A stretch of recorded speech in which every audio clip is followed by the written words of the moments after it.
Hello friends, कैसे हैं आप सब। स्वागत है आपके अपने YouTube channel study with RPL पर। फ्रेंड्स, जैसे मैंने पिछला वीडियो बनाया था तो आप लोग ने कमेंट किया था कि एडीओ के प्रीवियस ईयर क्वेश्चंस करा दीजिए। तो मैं उसी का ये पहला वीडियो है एडीओ में। ये 2012 का क्वेश्चन पेपर है। इसमें सारे सब्जेक्ट के वीडियो आपको मिलेंगे और 2017 में भी हुआ था उसका भी आपको आंसर मतलब के लिए वीडियो बनाएंगे प्रीवियस ईयर का।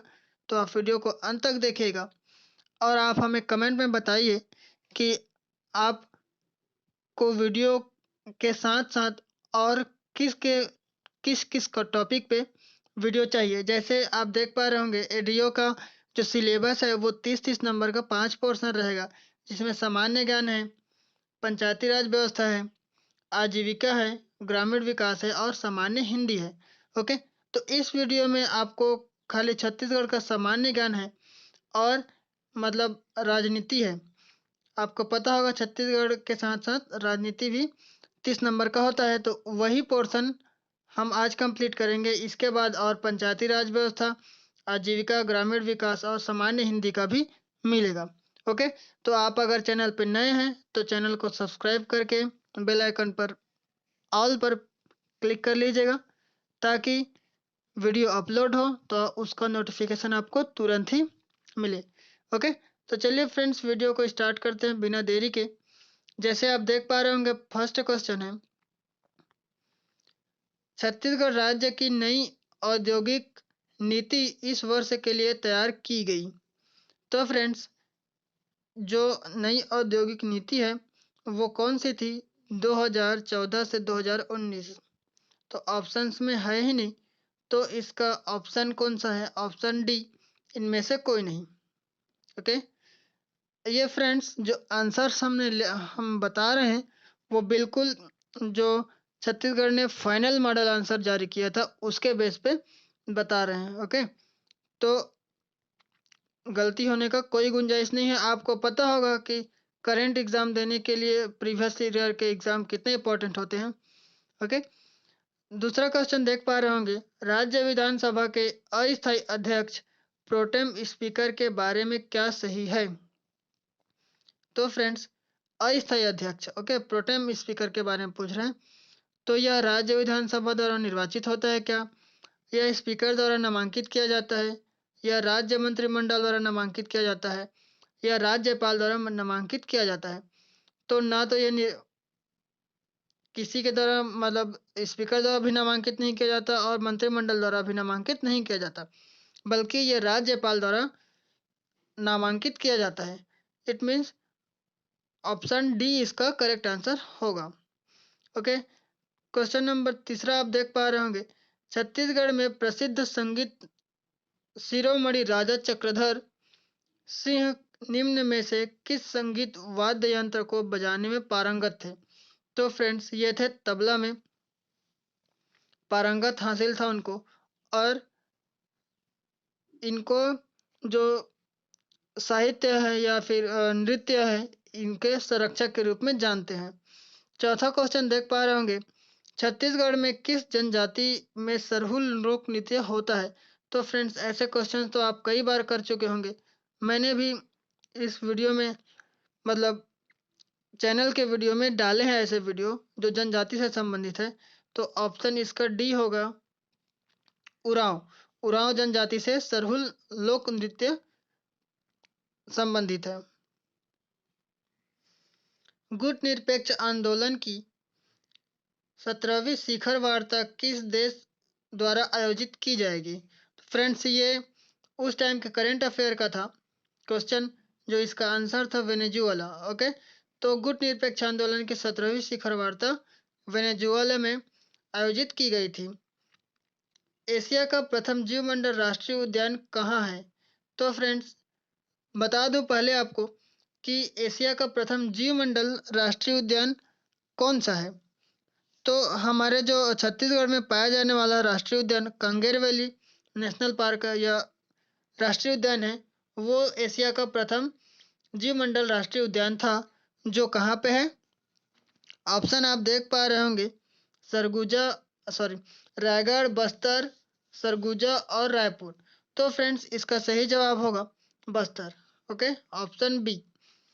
नेक्स्ट क्वेश्चन, निम्न में से कौन लोकमंच नाचा को लोकप्रियता प्रदान करने में पुरोगामी थे? तो फ्रेंड्स इसमें जो ऑप्शंस आप देख पा रहे हैं, ऑप्शन ए रामचंद्र देशमुख, ये है लोक नाचा का लोकप्रियता प्रदान करने में पुरोगामी थे। मतलब इन्होंने जो लोकमंच में नाचा है, इसको बढ़ाने में या फिर मतलब प्रचार प्रसार करने में इनको काफ़ी इनका योगदान रहा है, और इनको हम रामचंद्र देशमुख को ही लोक कला का छत्तीसगढ़ के लोक कला का उद्धारक के रूप में जानते हैं। तो ऑप्शन ए इसका करेक्ट आंसर होगा। 8वां क्वेश्चन देख पा रहे होंगे, 1857-58 ईस्वी के विद्रोह के दौरान छत्तीसगढ़ राज्य में सिपाही विद्रोह के नेता थे। 57-58 में विद्रोह के दौरान, तो फ्रेंड्स आपको पता होगा कि शहीद वीर नारायण सिंह 1857-58 ईस्वी के दौरान छत्तीसगढ़ राज्य में सिपाही विद्रोह के नेता थे, और इनको जब फांसी दे दी गई या फांसी हो गई, तो उसके बाद हनुमान सिंह जी ने क्या किया था, नेतृत्व किया था।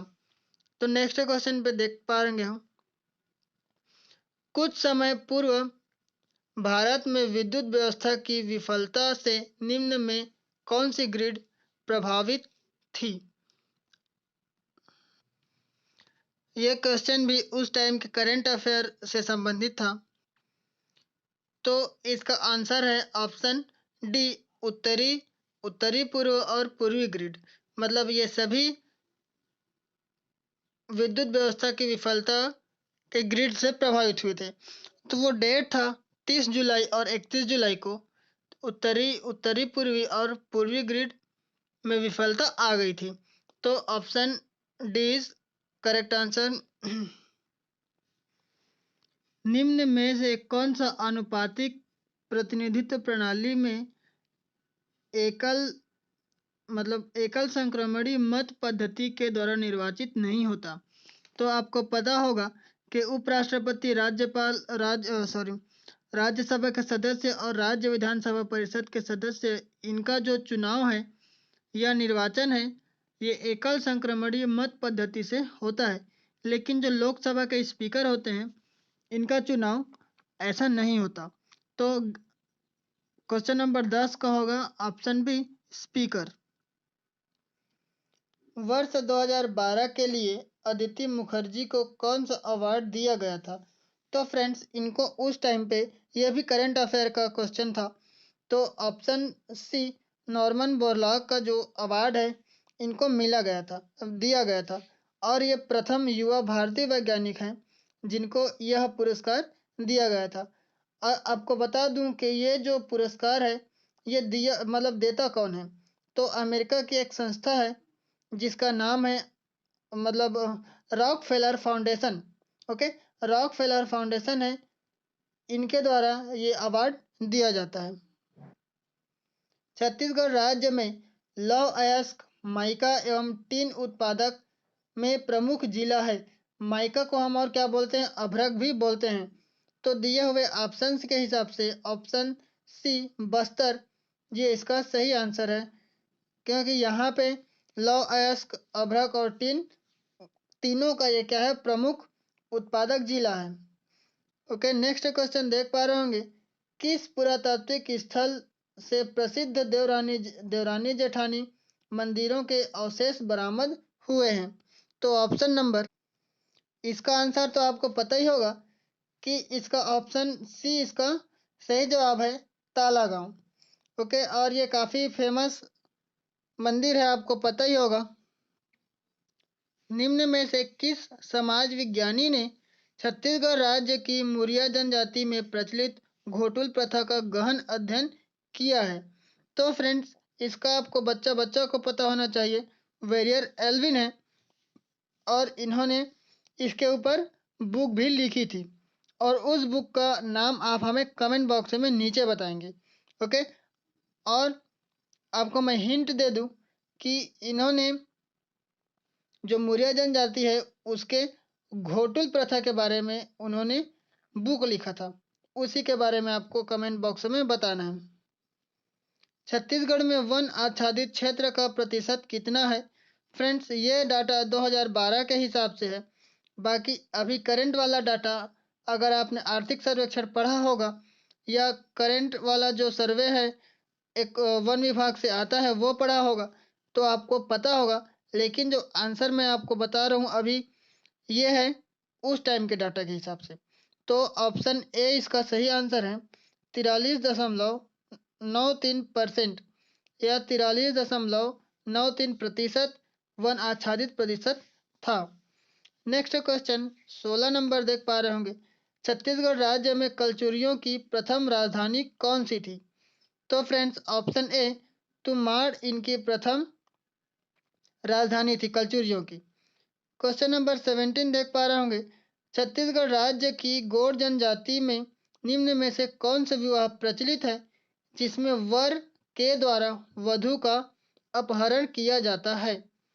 तो फ्रेंड्स, इसको हम अपहरण विवाह या बोलते हैं पायसोतोर पायसोतुर विवाह। और गुरावट जनजाति आप गुरावट विवाह पद्धति भी पता होगा, है ना? इसमें एक का भाई तो दूसरे का बहन, ऐसे करके क्या होता है, शादी होता है। अब नेक्स्ट क्वेश्चन देख पा रहे होंगे। विश्व का 9वां हिंदी सम्मेलन निम्न में से किस देश से संबंधित है? तो फ्रेंड्स, ये भी उस टाइम के क्या था, करंट अफेयर का क्वेश्चन है। Question number 18। तो ये जो सम्मेलन हुआ था वो कहाँ से हुआ था? दक्षिण अफ्रीका के जोहान्सबर्ग से संबंधित है। Okay. Next question 19 number. Kutumsar गुफा किन शैली से बनी है, किन शैलों से बनी है?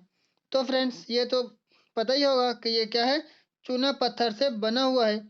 और इसको हम जो कुटुमसर है इसका प्राचीन नाम बोले या प्रारंभिक नाम बोले तो इसको बोला जाता था गोपन सर। क्या बोला जाता था? गोपन सर, जिसका गोपन का मतलब क्या होता है, छिपा हुआ। ओके। तो ऑप्शन ए चूना पत्थर इसका सही जवाब है। नेक्स्ट देख रहे हैं, सूची मिलाइए। संविधान से क्वेश्चन है और भारतीय संविधान के स्रोतों के विषय में कौन सा सही है ये बताना है। तो हम जो भारत का संविधान है, आपको पता होगा कि जो भारत के संविधान है इसमें विश्व के विभिन्न देशों से एक मतलब अलग अलग बातें ली गई है जो अच्छी अच्छी बातें थी। ओके। तो उसी में से हमें ये किस देश से कौन सा सोर्स लिया है ये हमें बताना है। ओके। तो Australia, Ireland, America, France, Japan और दक्षिण अफ्रीका दिया हुआ है। अगर आपको इसमें से 2-3 पता हो तो शायद आपको इसका करेक्ट आंसर मिल जाएगा। तो चलिए, जैसे कि मैं आपको एक दो बातें बता दूं। जैसे हमने गणतंत्र की जो पद्धति है ये हमने कहाँ से लिया है? तो गणतंत्र की जो पद्धति है हमने लिया है फ्रांस से। तो ए का हो जाएगा 4। ओके। अब मान लीजिए, और संविधान संशोधन की जो प्रक्रिया है, जो ज़्यादा सब जिसको पता होगा वो वही मैं बता रहा हूँ। संविधान संशोधन की प्रक्रिया हमने ली थी सी वाला, देखते हैं 6 जो कहाँ है, दक्षिण अफ्रीका। दक्षिण अफ्रीका से हमने लिया था संविधान संशोधन की प्रक्रिया। और अगर हम देखें तो आयरलैंड, आयरलैंड जो है उससे हमने क्या लिया था?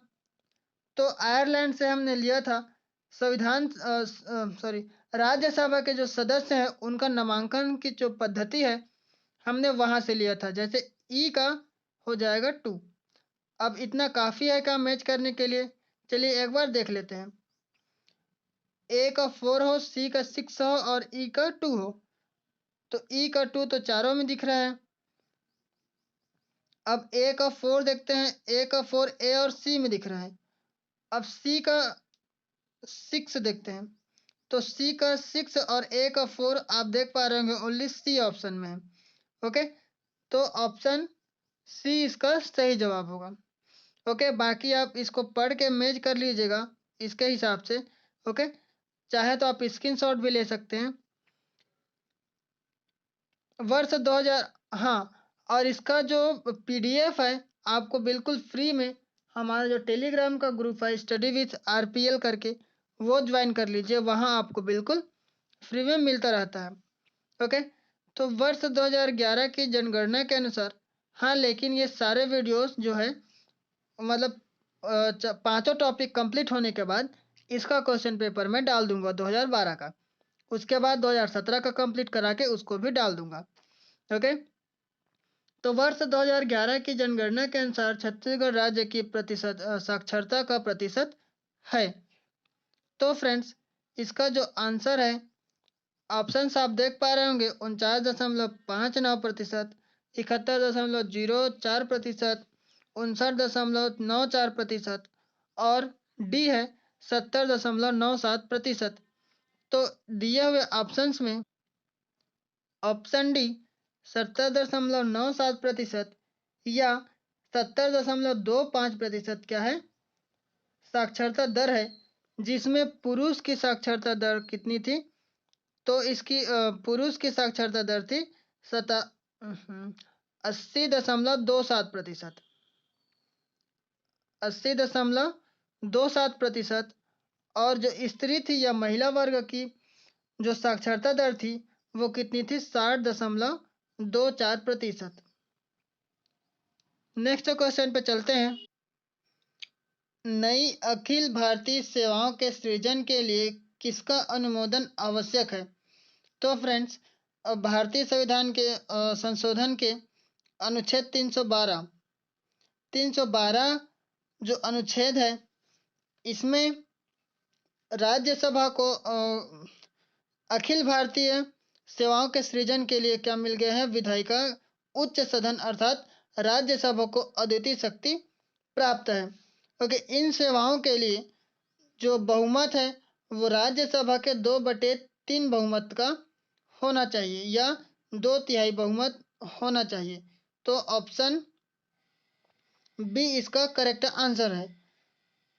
छत्तीसगढ़ राज्य के किस पर्यटन स्थल की तुलना खजुराहो से की जाती है?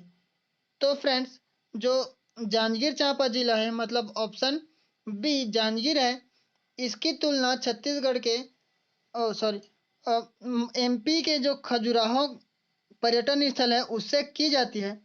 और आपको बता दूं कि ये जो जांजगीर चांपा जिला है, इसका जो स्थापना या फिर निर्माण हुआ था 25 मई 1998 को, 25 मई 1998 को जांजगीर चांपा जिला की स्थापना हुई थी। और इसको अभी अभी आपको पता ही चल गया होगा कि एमपी के खजुराहो से इसकी तुलना की जाती है। और एक बात और बता दूं कि इसको छत्तीसगढ़ में जो छत्तीसगढ़ का जिला है उनकी स्थिति के हिसाब से जांजगीर चांपा जिला को छत्तीसगढ़ का क्या बोला जाता है, हृदय बोला जाता है। ओके, छत्तीसगढ़ के हृदय के रूप में इसको स्थापित किया गया था। नेक्स्ट क्वेश्चन 24, अगस्त 1930 के सविनय अवज्ञा आंदोलन के दौरान निम्न में से किस स्थान पर जंगल सत्याग्रह अधिक उग्र हो गई थी? तो फ्रेंड्स, इसका आपको आंसर आना ही चाहिए, इतिहास के क्वेश्चन है। अगस्त 1930 के सविनय अवज्ञा आंदोलन के दौरान, तो जो गट्टासिली है, ऑप्शन ए गट्टासिली, ये दुर्ग राज्य मतलब दुर्ग जिले से के आसपास है, जो पुरानी धमतरी थी उसी तहसील के अंतर्गत ये आती थी। तो यहीं पे जो गट्टासिली है, यहाँ जो आंदोलनकारी थे वो अधिक उग्र हो गए थे। तो option A is correct answer इस वाले क्वेश्चन का। नाउ 25, छत्तीसगढ़ राज्य में किस स्थान पर प्रसिद्ध पार्श्व गायिका अभिनेत्री सुलक्षणा पंडित का जन्म हुआ था? तो फ्रेंड्स, सुलक्षणा पंडित के बारे में आपको पता होना चाहिए, ये क्या थे, पार्श्व गायिका और अभिनेत्री भी थी। तो इनका जो जन्म है वो रायगढ़ में हुआ था। तो ऑप्शन ए इसका सही जवाब होगा। ओके, जन्म तो रायगढ़ में हुआ था, लेकिन हुआ कब था? तो फ्रेंड्स, ये भी आपको बता दूं कि इनका जो जन्म हुआ था वो 12 जुलाई 1954 को हुआ था। कहाँ पे हुआ था? रायगढ़ में हुआ था। और इनका जो फिल्मों में उन्होंने कब तक काम किया था, तो उन्होंने 1996 तक फिल्म में एक्टिव रहे थे। ओके, नेक्स्ट सवाल देखते हैं। 26, निम्न में से कौन सा अंतरिक्ष यान मंगल ग्रह पर कुछ समय पूर्व ही उतारा गया था? ये भी क्या है, उस टाइम के करंट अफेयर का क्वेश्चन है। आपको फिर से याद दिला दूं, ये प्रीवियस ईयर 2012 है, एडीईओ का। ओके, एडीओ का। तो फ्रेंड्स, इसका सही आंसर होगा option D, Mars curiosity rover. Okay, rover तो आपको पता ही होगा क्या चीज होता है। जैसे अभी हमारे इंडिया से भी रोवर उतारा था, है ना। तो ये अगस्त 2012 की घटना है जब ये रोवर वहां पे उतारा गया था। नाउ 27, मैरी कॉम ने ओलंपिक का कांस्य पदक किसके साथ जीता? ओके, मैरी कॉम ने ओलंपिक का कांस्य पदक, ये 2012 की घटना है। मतलब 2012 का जो लंदन ओलंपिक हुआ था उसी का एक क्वेश्चन है।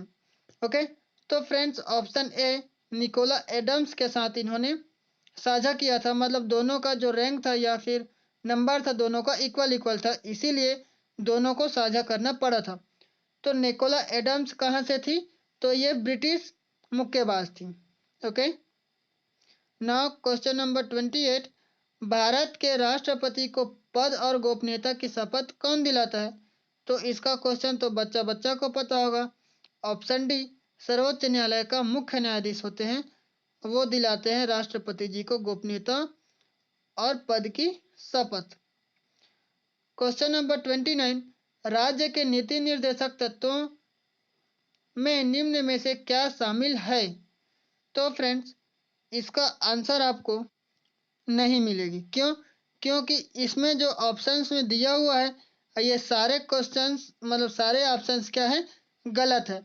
क्योंकि और इस वाले क्वेश्चन को फिर व्यापम ने क्या कर दिया था, विलोपित कर दिया था। लेकिन इसके बारे में कुछ बातें आपको बता दूं कि ये जो संविधान, मतलब क्या बोल, नीति निर्देशक तत्व है, ये संविधान के भाग 4 के अनुच्छेद 36 से 51 तक संबंधित है। ओके, बस इतना काफी, और इसको आयरलैंड से लिया गया था। नाउ क्वेश्चन नंबर 30, और ये लास्ट क्वेश्चन होगा।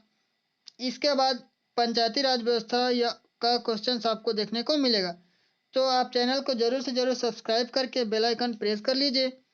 ओके, नेक्स्ट क्वेश्चन और लास्ट क्वेश्चन, ग्राम पंचायतों द्वारा जरूरतमंदों को निःशुल्क खाद्यान्न की व्यवस्था करने का प्रावधान किस राज्य के पंचायत राज्य अधिनियम 1993 में किस वर्ष संशोधन में शामिल किया गया? ये पूछना ये चाह रहा है कि जो ग्राम पंचायत द्वारा जो जरूरतमंद हैं उनको निःशुल्क खाद्यान्न की व्यवस्था किया गया, वो पंचायती राज अधिनियम मतलब किया गया, उसी के लिए 1993 पंचायती राज व्यवस्था में किस वर्ष संशोधन किया गया? तो फ्रेंड्स ऑप्शन डी, वर्ष 2008 में संशोधन किया गया था। 1993 की जो पंचायती राज अधिनियम है उसमें। ओके, तो ऑप्शन डी इसका सही जवाब होगा। तो फ्रेंड्स आप कमेंट बॉक्स में बताइएगा कि आपने एडीओ का सिलेबस कंप्लीट कर लिया है या नहीं। ओके, तो चलिए फ्रेंड्स, मिलते हैं फिर ऐसे ही अगले पोर्शन में। और अगले पोर्शन का आपको टॉपिक बता दूं, ये पंचायती राज व्यवस्था जो भाग 2 है, इसी से आपको क्वेश्चंस मिलेगा। ओके, तो चलिए फ्रेंड्स, मिलते हैं फिर ऐसे ही अगले वीडियो में। तब तक सीखते रहेगा, सिखाते रहेगा। जय हिंद, जय भारत, वंदे मातरम।